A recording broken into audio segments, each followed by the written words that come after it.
जुनी वही उघडली आणि ती पुन्हा जिवंत झाली. तिच्या कपाटात एक जुनी वही होती. घर बदलताना, साफसफाई करताना ती नेहमी बाजूला सारली जायची. एके दिवशी तिने ती सहज उघडली. पहिल्या पानावर लिहिलं होतं, माझी स्वप्न, आणि खाली काही रिकाम्या ओळी. तिने त्या ओळीवर हात फिरवला आणि तिच्या डोळ्यातून पाणी आलं, कारण त्या ओळी खरंच रिकाम्या नव्हत्या. रिकामी तर ती स्वतः झाली होती.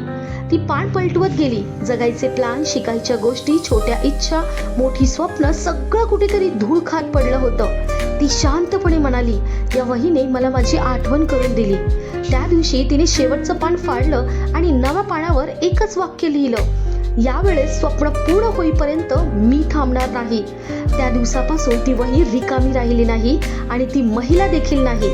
खरं सांग मला, तुझ्याकडेही अशी कुठेतरी एक वही असेलच ना, जुन्या कपाटात, पिशवीत, डॉलमध्ये, ज्यामध्ये तू लिहिलं असशील तुझी स्वप्न.